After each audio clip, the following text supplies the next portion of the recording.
Gentlemen, welcome back to the Front Row Dads podcast. Today, my guest is self-defense expert Tim Larkin, and we're talking about preparing for the unthinkable and protecting your family. Now, what we're discussing today is not meant to paralyze you with fear of all the what-if scenarios, but rather prepare you so that if the unthinkable does occur, that you know how to rise to the occasion to protect your family.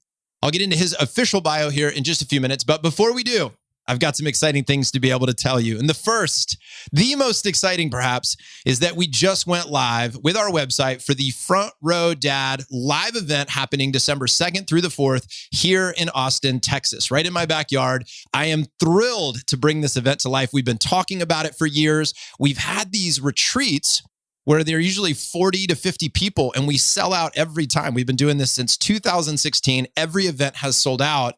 And we have so many people who want to attend a live event, but we've never been structured to support that until now. And our website just went live. We had 3 people immediately secure their tickets.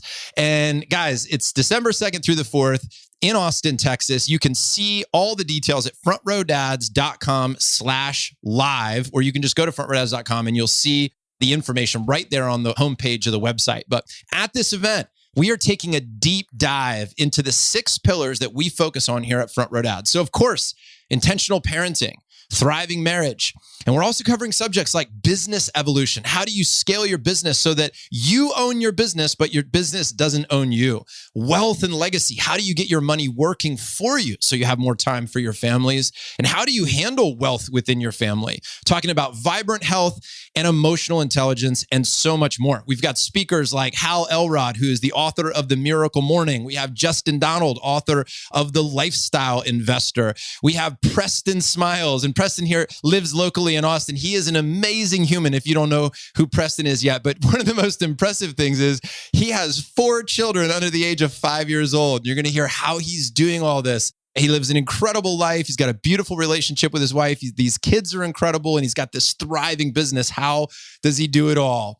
We have so many other people that are going to be there. I want to save some of the surprises, but you can go check it all out now and reserve your seat while you can at frontrowdads.com/live. Now, this is 6 months out, but I'm telling you, within hours of going live with the site, we sold 3 tickets immediately, and we only have 150 spots. So if you know you're going, go get your spot right now, frontrowdads.com/live.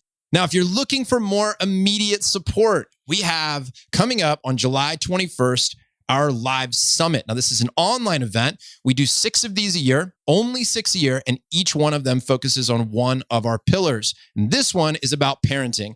And guys, I'm not going to spoil all the surprises. I want you to go look at the webpage, frontrowdads.com/summit, and see who's going to be speaking there, because we have got 3 guest experts that are going to absolutely deliver incredible strategies for you to be the best dad possible. Now, whether you are a brand new dad, or you have got grown kids, this event will be life-changing for you. We design these events so that regardless of what ages your kids are, again, are you in the infant toddler stage? Are you in the teenager? Or do you have grown kids? We have something for everybody at these events. So if you are a person who can resonate with being a family man with a business, not a businessman with a family, if you want to prioritize your family and crush it in all these other areas of life, if you are a high-performing, hard-charging, entrepreneurial type man who's a business owner, this event is the only one of its kind in the world for men like you. This is an online summit. You can get all the details at frontrowdads.com/summit, or if you've got any questions about these events, you can reach out to our team. And lastly, before I get into Tim's intro here, guys, I just wanted to say thanks for listening to the show. Thank you for sharing the show. I mean, when you get done with every episode, my challenge to you is send it to just one person that might need to hear this, that might benefit from it. Hey man, thought of you when I listened to the show today, thought you might enjoy it. And then if you are enjoying this podcast, guys, would you help us by writing a quick review? I know it sounds, every podcast you hear, they ask you to do this because it does make a difference in the success of the show. So if you're getting value from it, my only ask, the one ask, is just leave a quick review. If you go to frontrowdads.com/review, we made it easy for you. And guys, again, if you have any questions, email our team, info@frontrowdads.com. All that said, let's Let's get into this conversation with Tim Larkin. Let me read his official bio to you. Okay, so as America's leading pro-victim right and personal safety advocate, Tim Larkin is used to his fair share of controversy. After being named the 2011 Self-Defense Instructor of the Year, simultaneously being inducted into the Black Belt Hall of Fame, Mr. Larkin ended up the year by taking on the UK Home Security and getting banned from the UK for his stand on a citizen's right to defend themselves from imminent violence.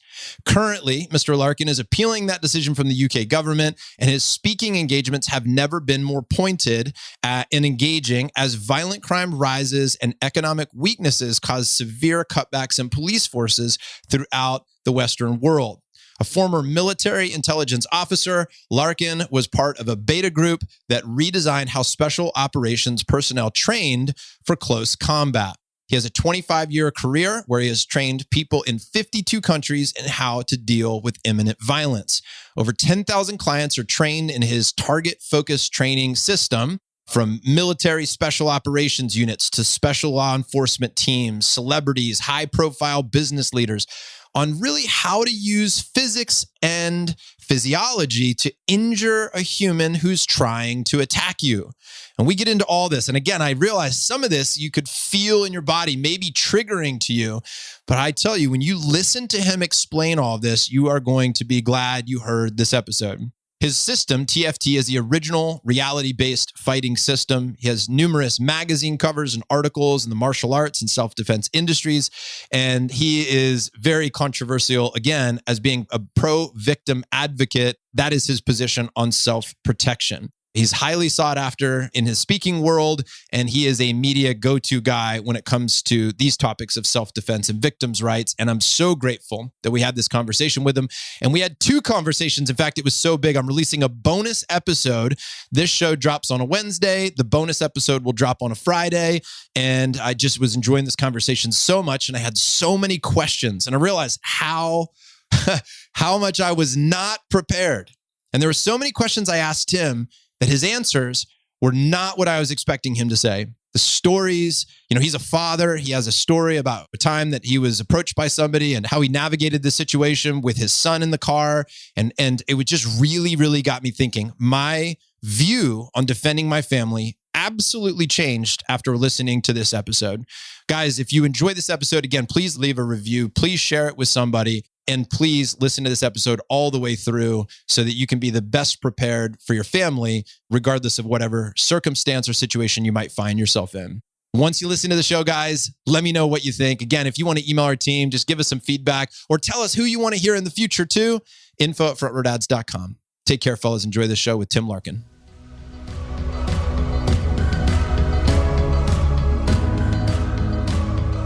Gentlemen, I'm here with Tim Larkin. We're talking about protecting your family, a subject that I'm excited to learn about. I got to give props to and thanks to Tucker Max for putting us in touch.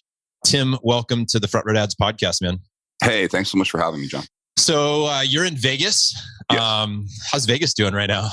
Yeah, it's a little cold for Vegas. It's funny. It's like, we're complaining. Of course, all my East Coast friends just laugh when I say that. But for us, it's cold right now. Dude, in Austin, I'm looking at snow right now, which is a rare deal of the cards for Austin. But kids are loving it. They're 20 feet away playing out back. Hopefully, you're not going to have another one of those winter situations like last year, man. Dude, but speaking about protecting the family, so last year, just before we had all that happen in Austin, I bought a water container. I bought all the things that I needed, and my wife was laughing at me before I did it. But then we had 7 days where there's no power, no water, no nothing, and we were totally fine. We had all the stuff that we needed, and even had a little for our neighbors and our friends that were not prepared. So I'm grateful that this year, it was no big deal thinking about what was coming. Yeah, that's actually a great place to start off is something like that. Now, that was completely unthinkable. Texas obviously was bragging about the fact they had their own grid.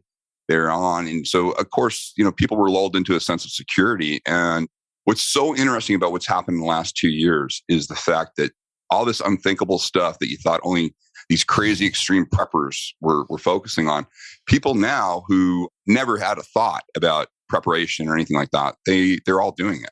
That's right. Just to let this audience know, you guys aren't the only ones thinking about it. Meaning, I do a very high-end program every year with a guy that just everybody. Well, it's Tony Robbins. It's Tony Robbins' group, and it's his platinum group, and they're extremely wealthy people that have come in.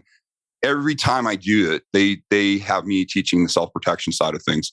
But these groups, and there's 400 of them, always positive, always, amazing. This year, completely different. They were completely focused on all the things that we've just been talking about, preparation, and they're doing it on a scale. Some of these people are taking it because of their wealth. They're able to build their own compounds, self-sustaining compounds. These are people who literally had not a thought, would never think of owning a gun, would never think of any of the self-protection, would never think of having a house with a generator or its own water source or anything like that. It was amazing to see how quickly people realized, because what's so important for your folks to understand is, and we've seen this in the country, things can go quickly. When they go bad, it's fast. Usually for good times, it's a slow buildup. Where it comes out, it's rare where it just zooms right up. But on the other side, on the destruction side of things, it happens like that. And people saw that. We saw police departments not able to respond, not being allowed to respond in certain cities. And this has nothing to do with the political. This is a reality that you saw services that we always took for granted shut down, and response times were just ridiculous. And people for the first time really thought, oh my God, how would I ever protect my family? How would I ever, what do I need to do?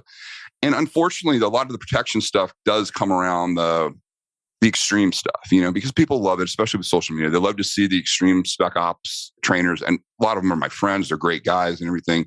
But sometimes I think it's really hard for a new person who's just getting into this to look at something like that and go, oh my God, I can't take 6 months off and go train and just become an expert in X, Y, and Z. And you don't have to. You just have to be very, very practical. But a good place to start is exactly where you started.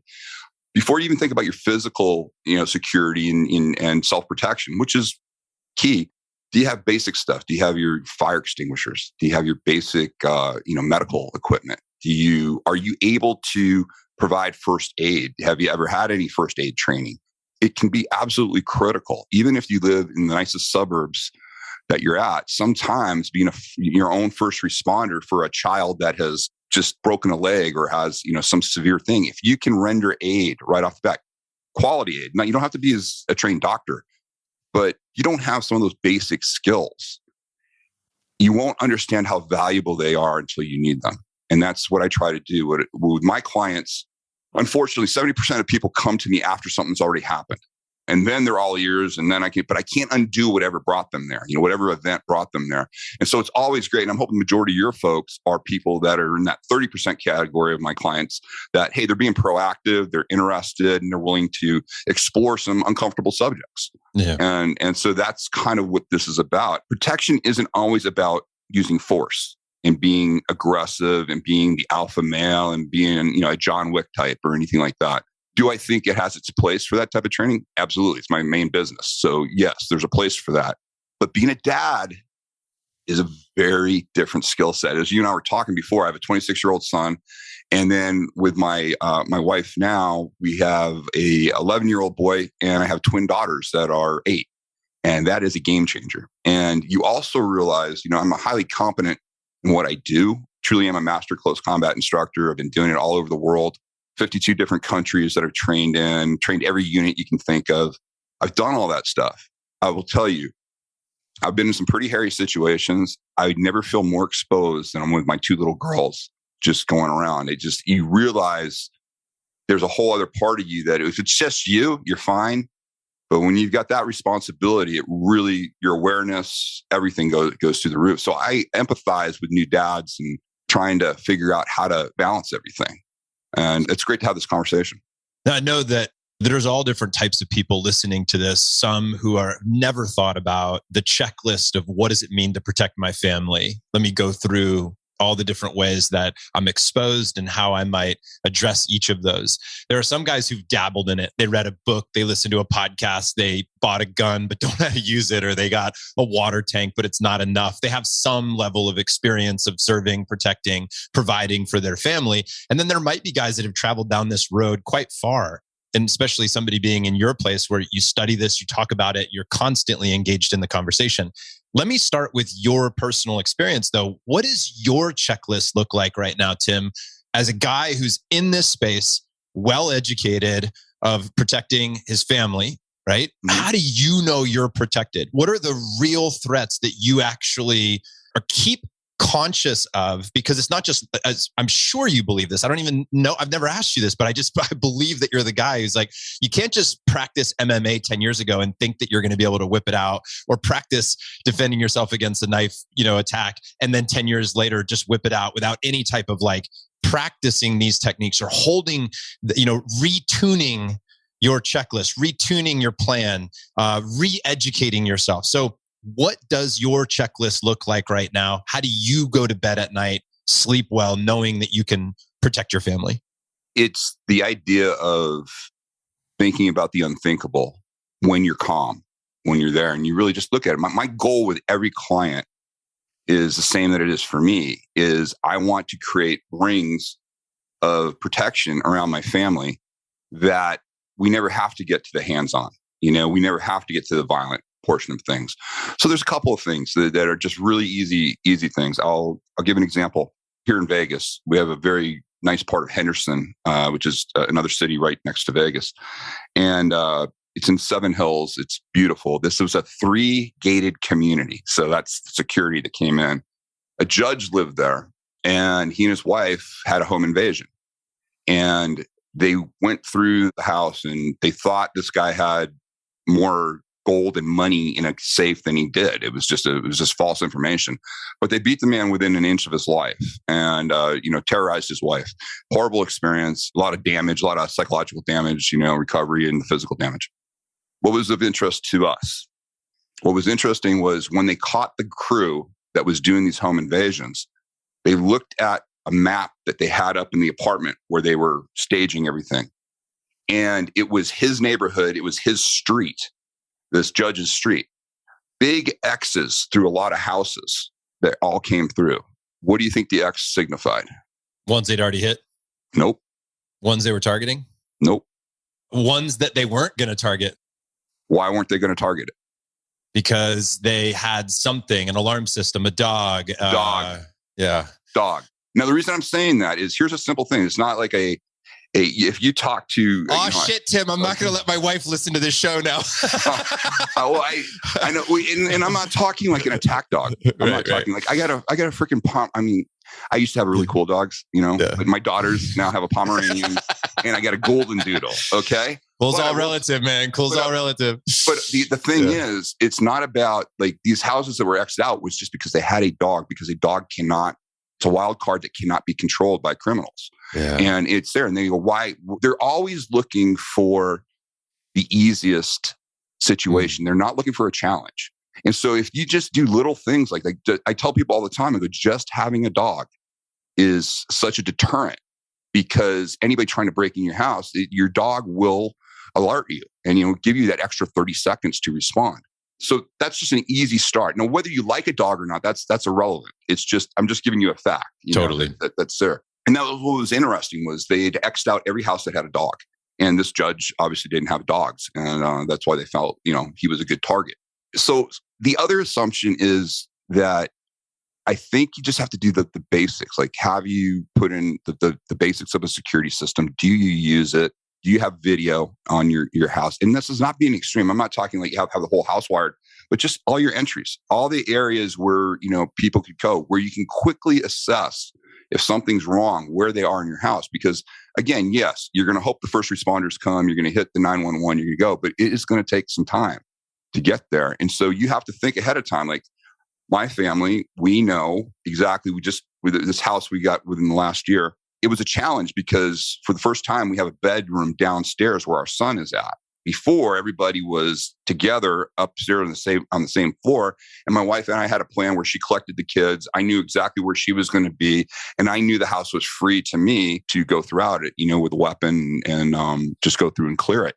My wife's very competent in what she does, but that was our plan. Well, now we had to redo things because my son was downstairs. And so we came up with another way of doing things. We educated him. But what's great about that is we've already thought about it. We know worst case scenario. We've got our plan. This is what we're going to do. Therefore, it takes care. The big benefit to thinking like this is it takes care of that 800-pound gorilla that's in the corner that you just, you're basically relying on hope. You're going, you know what, this is an uncomfortable subject. I don't want to look at it. So I'm just going to hope things don't happen. And you know what, statistically, I should be okay. I get that thinking, but hope is a shitty strategy. And it really doesn't take that much to just do the basics.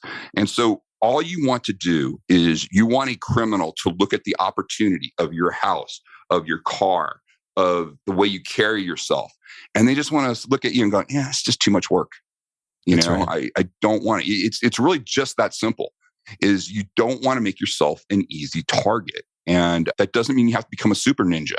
It's just that, listen, I love that. I mean, people train with me and some of them say, oh, I want to be an instructor. I want to do it. Well, it takes a long time to do that, and I get it, but let's be realistic. We don't have a lot of time to invest in full-time training. We've got businesses to run. We've got families to raise. We want to be competent, but we can't be subject matter experts in that. But we can come up with a really basic plan. Hey, I got a dog. I've got a decent security system.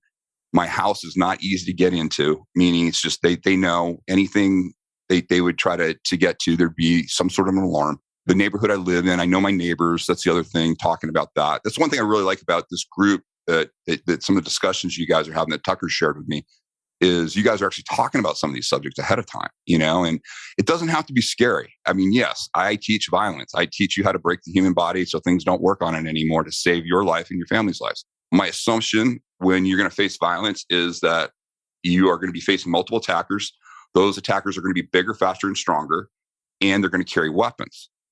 That said, we can assume that if we take the precautions that I just talked about, we can really minimize the chance of you ever needing that information. But what I really think is key is that you want some of that training. The reason you want the training is not necessarily to become the subject matter expert or to be a badass or anything like that. I want you to viscerally experience what it's going to take if you ignore everything else. If you ignore this preparation work that I'm talking about, if you ignore the idea of getting a dog, if you ignore that, the last thing you're going to have, the last thing, break glass in case of war, basically is going to be the tool of violence. And if you don't know how to use the tool of violence, then you've got nothing at that stage of the game. And I don't want any of my clients to get to that point. But what's interesting is when you learn how to use your brain and body to protect yourself, you learn how to use some of the other tools and you understand them, and it's no longer a mystery. You understand how all this violence works. What's interesting is you start making better decisions and behavioral decisions. And you sit there and go, okay, I don't ever want it to get to this. Therefore, what am I doing right now where I'm taking unnecessary risks?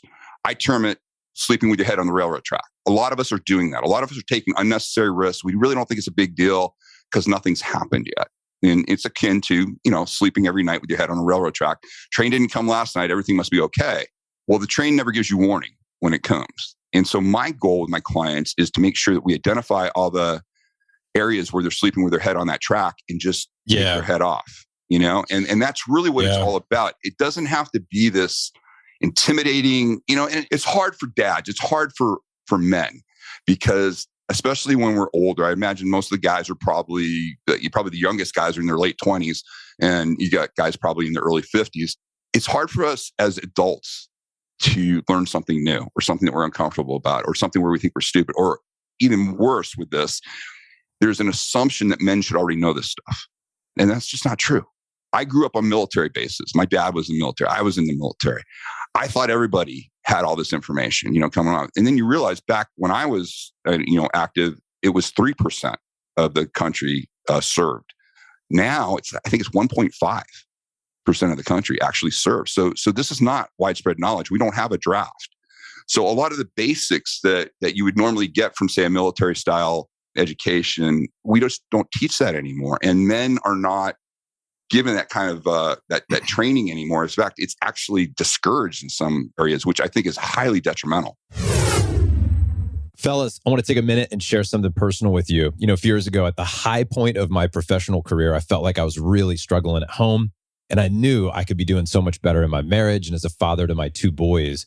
So I invited 30 guys to get together and talk about how we could win at home. And today, the Brotherhood has grown, and it consists of 200 guys from 10 different countries.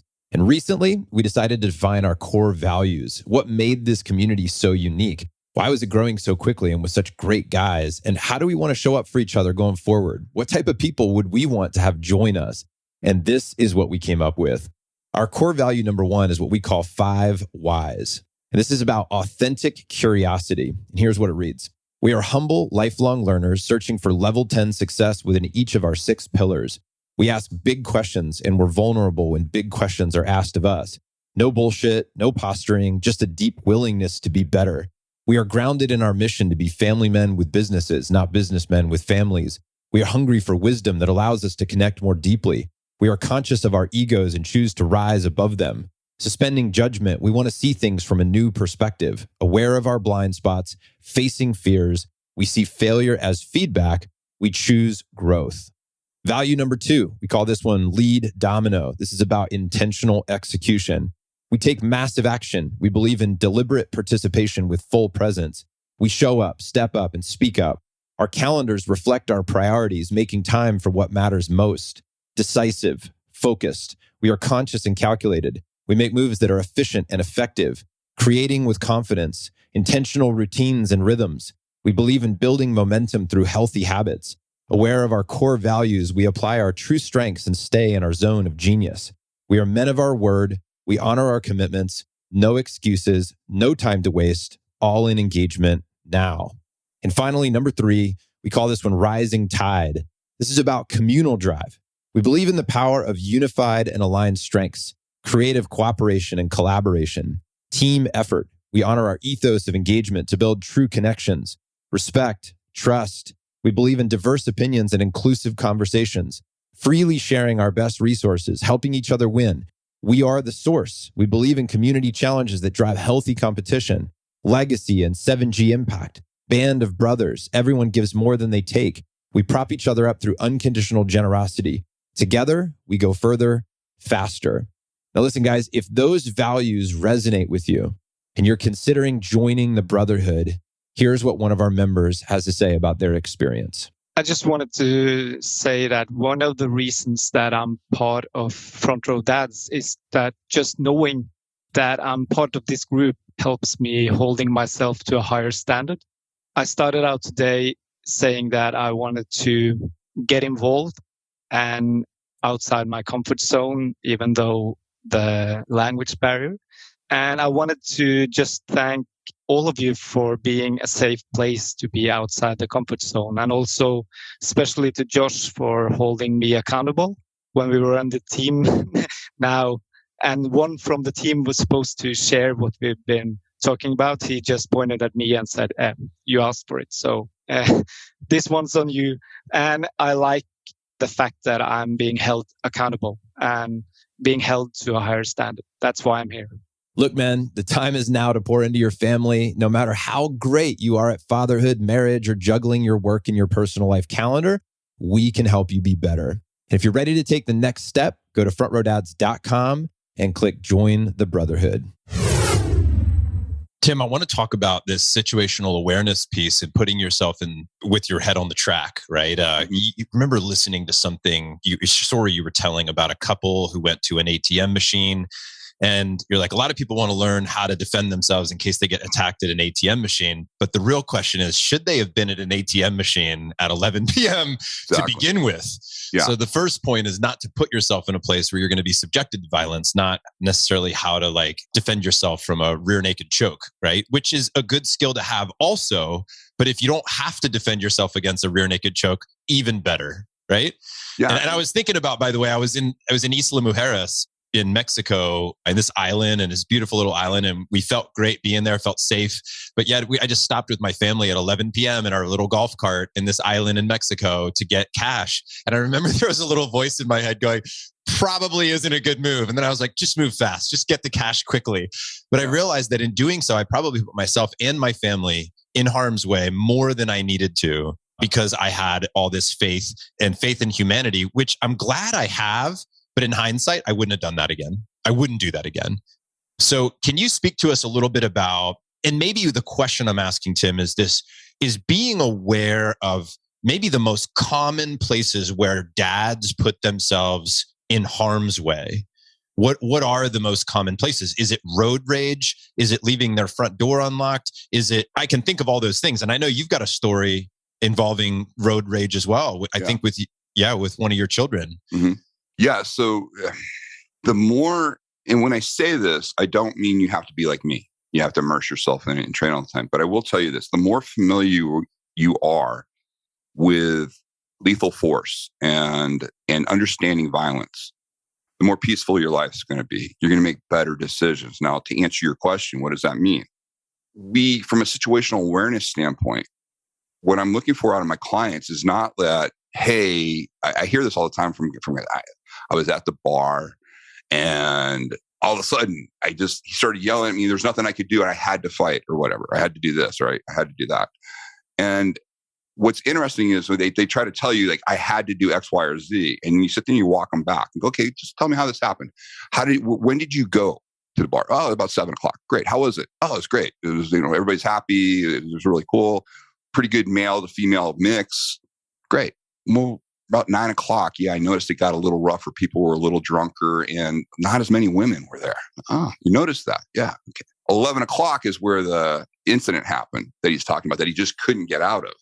And what we do now is we educate people in the situational awareness thing, that where you start picking up some of these cues, there's going to have to be some behavior modification. You're going to have to know that, hey, I don't want to be here.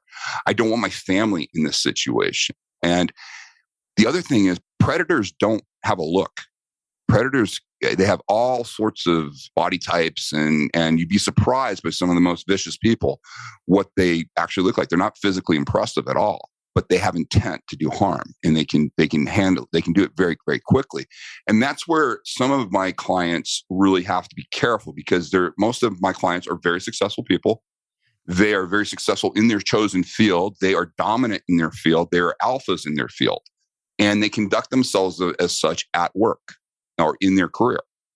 And the communication style that they can get away with at work is not where the huge mistakes are made, is when you try to take that outside of the work area to a group of people that you don't know and you know nothing about. And some of that same aggressiveness that serves you so well in your career and in your entrepreneur lifestyle can be absolutely, deadly if you apply that type of aggression to people who really, they don't take it as words. They will take action off of that, right, without any warning to you. And so really, I'm interviewing at the end of the month. I don't know if you know who Robert Greene is. He wrote 48 Laws of Power and everything. So Robert has been somebody that I've been back and forth with for years. I think the greatest thing anybody in your audience could do is get his book. Yeah, I would get the audio book and thing of The Laws of Human Nature. And the reason The Laws of Human Nature, I believe it's the culmination of all the other books that he wrote. And it is literally the Rosetta Stone to self-protection. And I mean at a global scale, because we need to understand how humans interact with each other. And we need to understand when things are being applied. People are uncomfortable with those subjects because they think that he wrote these books with the intent of glorifying these techniques or anything. What he does is he writes these so you can recognize it being done to you. Yeah. And it's highly... I can teach you all the physical training. I can teach you the weapons. I can teach you all of that stuff. If you don't understand human nature, you're going to be so far behind the power curve. And it's very easy and anybody can do it. And it's fascinating. It will help you in your business life. It'll help you in your relationships. It will help you in everything else on a communication scale. But from a self-protection standpoint and a situational awareness standpoint, it's pure gold. And it's funny, this book didn't exist years ago. And I wish it had, because it would have saved me a lot of time in how to deal with my clients and get them in the right mindset. What's an example, by the way, of something like that from that book, or an example of your own that we could talk about here that people mostly don't know about, but if it's being done to them? I'll give everybody an example that most dads can relate to. I had come back from working South America, and I was doing some work down in Caracas, Venezuela, pre-Chavez, during that time. I came back. I was in Del Mar, California. I picked up my son, my oldest son, who is 26 now, and I think he was about 10 or 11 when this incident happened.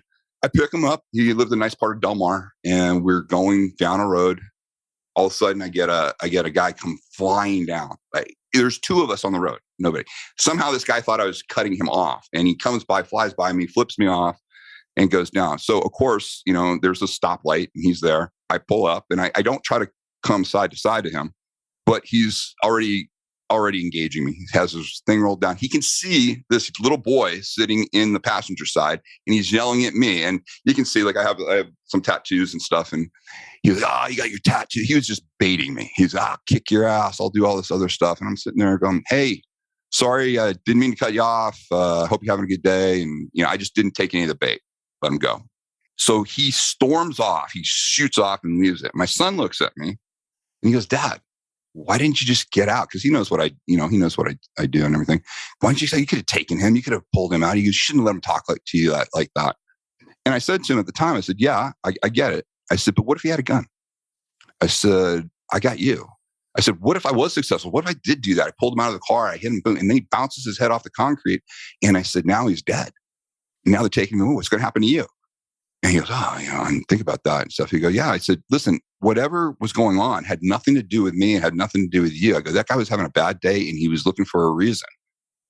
Now, listen, it took every ounce of my restraint. I wanted to get out there and strangle this asshole. He was belligerent, and it would have just been so satisfying. And quite honestly, the single old me would have done it. But, I knew I had him. Now, the interesting part was my son still kind of looking at me disbelieving. He goes, but Dad, you're this guy. And he holds up a magazine. It's Black Belt magazine. And I'm on the cover. And I'm the self-defense instructor of the year and everything.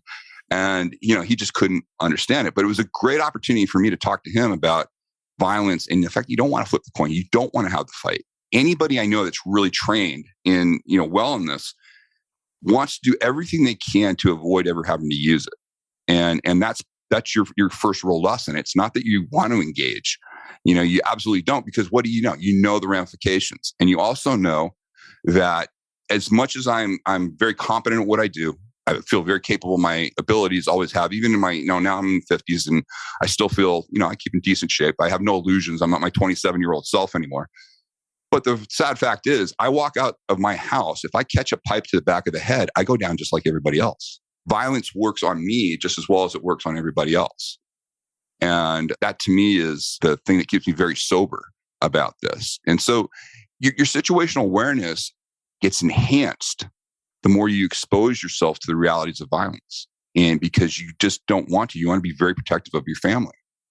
And yeah, that's probably like my main message to everybody, is that you want to always avoid the avoidable, but you want to avoid the avoidable with knowledge, not with hope.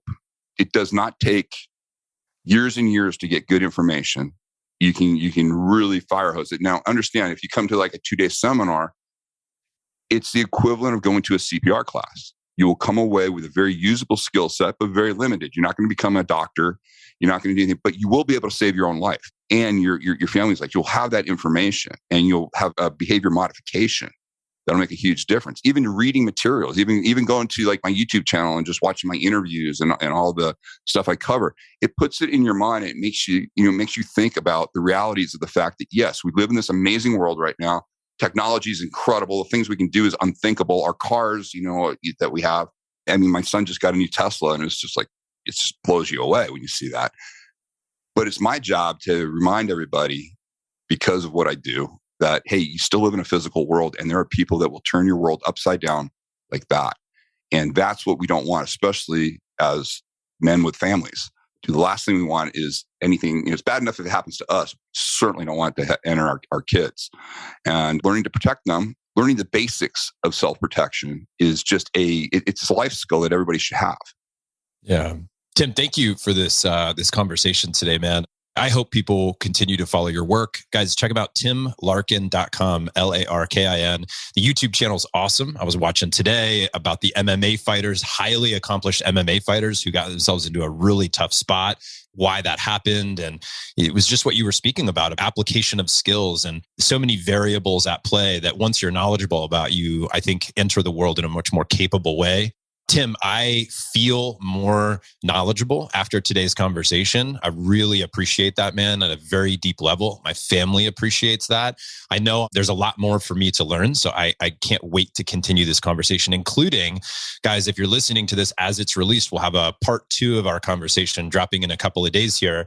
And what we haven't talked about yet, and we will talk about, is the actual violence piece of this, which is that when and you've said this, Tim, and I don't want to misquote you, but I think it's something like violence is rarely the answer, but when it is, it's the only answer. Am I saying that right? That's correct. Yeah. Yeah. And we're going to talk about that, guys, in the next conversation. But please, again, go check out Tim's information, his courses, and how you can continue to learn from and with Tim. I know that we as a community of Front Row Dads are going to do exactly just that. Thanks again to Tucker Max for making the introduction here.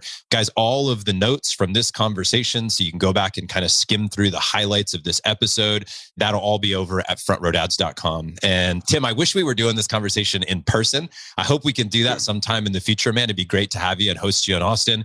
Guys, we want the Front Row Dads podcast to eventually become an in-person show. So in order to do that, we just need to keep gaining momentum as a podcast. There's a couple ways that you can help us do that. Number one is that share this episode with somebody out there who needs to hear this information that would benefit from protecting their family. That excludes very few people. So get this out in the hands of your fellow brothers that need to be exposed and have this knowledge that Tim can provide.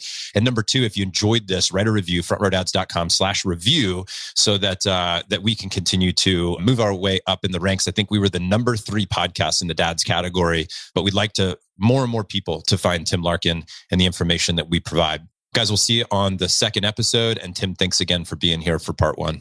Hey, thanks for having me. Gentlemen, thanks for listening to the show today. 2 actions to take from here. First, implement one thing that you learned from the interview. And number 2, share this episode with somebody who values being a family man with a business. If you're enjoying the Front Row Dad podcast, the biggest thanks we ever get are honest reviews. So thank you for your feedback in advance. We read all of them. And if you want to learn more about the Brotherhood, which is our private community of 200 men from 6 different countries, visit frontrowdads.com for more info.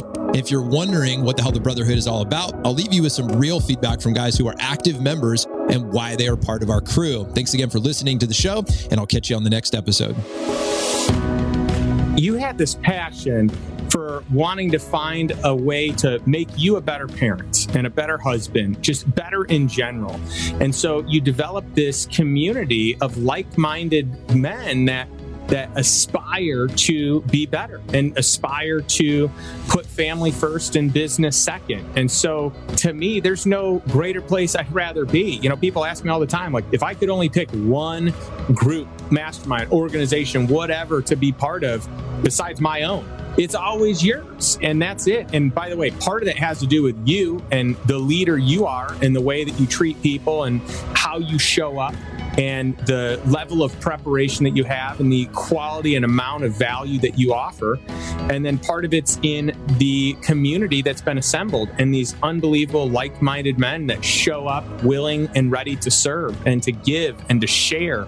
And so to me, there's no better place that I can be spending my time. I look at 2 different things that we can be doing with our time. One of them is growing relationships and starting first with the most important relationships. And the other one is growing our financial acumen and our wealth to be able to do the things that we want to do and have impact and be able to spend time with the people that we value most by buying that time back. So to me, what you do and what I do is a great marriage of what I think is most important. And I would also throw in there that health is, the other component of that. And I feel like the community that you've built, that each of us have built, is also centered around that, because you talk about being a great husband, parent, that's going to come from taking care of yourself and making sure that you have the energy to be able to serve. And I do the same thing on a wealth standpoint, because wealth to me is not just about money. It's actually about having the time and the space to have your personal health. I would take having great health over no money any day of the week, rather than the inverse of that, having a lot of money but no health. So to me, those are like the 3 most important components. And to me, we're always merging those 3 in the things that we each do. And so I think that's why there's a lot lot of crossover of, members. That's why what you do resonates so much with me. What I do resonates so much with you. I joined as a lifetime member for that small little window where you offered it. I'm like, I'm in, because I know if I'm going to commit my time anywhere, this is it, because it makes me a better man, makes me a better husband, makes me a better father.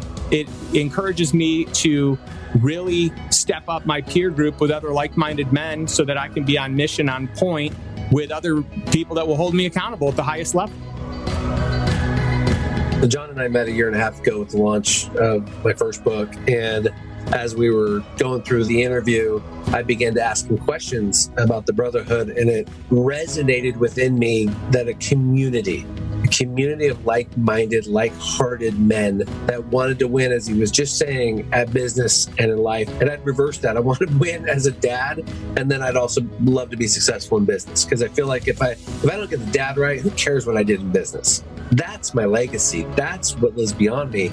So to tribe up with a bunch of dudes going in the same direction with the pillars that are in place and the way that not only are you encouraged, compelled, you're chided, you're laughed with, but you get to pace yourself, but you can get around a band of dudes that you can trust, you can share with, you can grow with. And just recently completed a time with these guys. We did this fast at the start of the new year. Every day I would tune in to the little app where we were sharing comments, and I was so impressed how you could see guys that were further down the road and things like this, guys that were just starting, and the camaraderie, the encouragement. So for myself, this was a total fit, and I would encourage any dude that's looking for a place where you can feel connected with a band of guys wanting to go in the same direction. Front Row Dads is for you.